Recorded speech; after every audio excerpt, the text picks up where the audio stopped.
Hello viewers, এবার আমরা কিভাবে একটি ইমেল অ্যাকাউন্ট ক্রিয়েট করতে হয় তা আপনাদেরকে দেখাবো।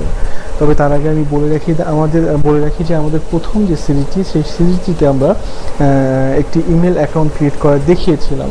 তারপরেও এখানে আমরা একটি ইমেল অ্যাকাউন্ট আপনাদেরকে ক্রিয়েট করা দেখাবো, এই কারণে যে অনেকেই আছে যারা হয়তো প্রথম সিরিজটি দেখেনি বা দেখবে না। তো তারা এবং এখানে আরেকটি কথা বলে রাখি, সেটা হচ্ছে যে এরকম যে আমি জানি যে হচ্ছে যে প্রায় আমাদের যারা ইন্টারনেট ইউজ করে তাদের প্রায় 60 থেকে 70% ইউজারেরই একটি ইমেল অ্যাকাউন্ট আছে। তারপরও দেখা যাবে যে কিছু মানুষ আছে যাদের এখনও হয়তো ইমেল অ্যাকাউন্ট তারা তৈরি করেনি বা ক্রিয়েট করতে পারেনি, অথবা তাদের যে কোনো কারণে হয়তো সমস্যার কারণে তারা করেনি ইমেল অ্যাকাউন্টটি তৈরি। তো তাদের জন্য আমাদের এখনকার এই লেসেনটি। তাছাড়াও আমরা ইমেল অ্যাকাউন্টটি তৈরি করা এই কারণে দেখাচ্ছি যে অনেকেরই হয়তো গুগলে ইমেল অ্যাকাউন্ট আছে, কিন্তু তাদের হয়তো কীভাবে ইয়াহুতে ইমেল অ্যাকাউন্ট তৈরি করতে হয় তা হয়তো জানা নেই। সো আমরা আমাদের প্রথম যে সিরিজটি সেটিতে আমরা দেখিয়েছিলাম কীভাবে জিমেলে একটি ইমেল অ্যাকাউন্ট ক্রিয়েট করা যায়। তো এখন আমরা দেখাবো যে কীভাবে আপনি ইয়াহুতে আপনার ইমেল অ্যাকাউন্ট ক্রিয়েট করতে পারেন। কারণ আমাদের যে ওডিক্স নিয়ে আমরা এই যে সিরিজতে আলোচনা করছি, তো এই সিরিজে ওডিক্সে আপনি যখন আপনার রেজিস্ট্রেশন করতে যাবেন তখন অবশ্যই আপনার একটি ভ্যালিড ইমেল অ্যাকাউন্ট প্রয়োজন পড়বে।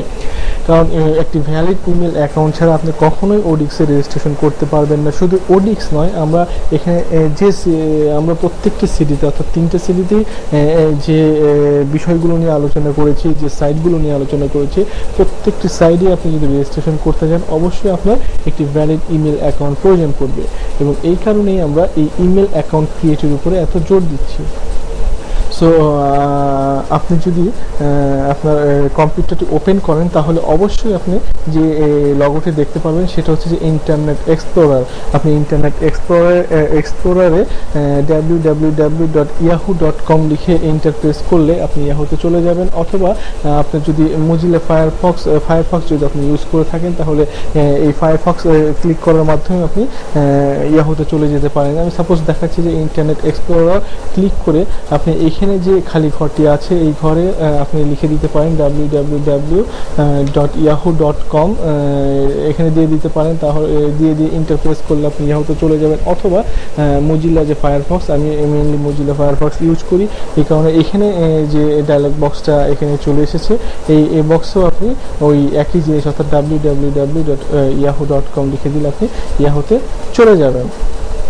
সো আমি এখানে আপনাদেরকে দেখাচ্ছি যে আমি এখানে টাইপ করি www.yahoo.com, এখানে এটি দিয়ে টাইপ করলেই আমরা এখন ইয়াহুর এই যে ওয়েবসাইট, সেই ওয়েবসাইটে চলে যাব। তো ইয়াহুর ওয়েবসাইটে চলে যাওয়ার পরে আমরা যে জিনিসটি খেয়াল করছি বা লক্ষ্য করছি সেটি হচ্ছে এরকম যে আমার আগে এটি সাইন ইন করা ছিল, যার ফলে এই ডায়লগ বক্সটি এসেছে। আপনারা যখন ইয়াহু টাইপ করবেন তখন আপনাদের ওরকম আসবে না, আপনাদের যে ডায়লগ বক্সটি আসবে সেটি হচ্ছে এরকম। সো এই ডায়লগ বক্সের ভিতরে আপনি যে জিনিসটি দেখতে পাচ্ছেন সেটি হচ্ছে যে এখানে দুটো অপশন আছে, একটা হচ্ছে সাইন ইন এবং আরেকটা হচ্ছে সাইন আপ। তো সাইন ইন হচ্ছে আপনি তখনই এই বাটনটায় ক্লিক করবেন বা এই জায়গাটিতে ক্লিক করবেন যখন আপনার অলরেডি একটি ইয়াহু আইডি এবং পাসওয়ার্ড ক্রিয়েট করা থাকবে। তো যেহেতু আমাদের কোনো ইয়াহু আইডি এবং পাসওয়ার্ড আপাতত এখন ক্রিয়েট করা নেই, সেহেতু আমরা এটি ক্রিয়েট যেহেতু করব সেহেতু আমাদেরকে অবশ্যই সাইন আপে ক্লিক করতে হবে, এবং এর যে রেজিস্ট্রেশনের যে ধাপগুলো সেই ধাপগুলো পূরণ করার মাধ্যমে বা সেই ধাপগুলো সম্পন্ন করার মাধ্যমে আমরা একটি ইয়াহুতে পাসওয়ার্ড এবং আইডি নাম্বার পাবো, এবং পাবো একটি email address, valid email address. So আমরা এখন সাইন আপে ক্লিক করলাম। তো সাইন আপে ক্লিক করার পরে আপনাদের সামনে আরেকটি ডায়লগ বক্স ওপেন হবে, সেটি হচ্ছে রেজিস্ট্রেশনের যে ডায়লগ বক্স সেটি।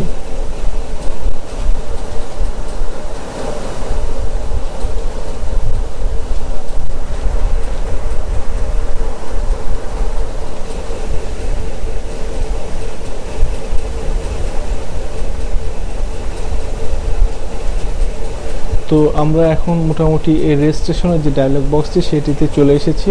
তো এখন আমরা আমাদের এই ফর্মটি পূরণ করার মাধ্যমে রেজিস্ট্রেশনটি সম্পন্ন করব। তো এখানে লেখা রয়েছে হচ্ছে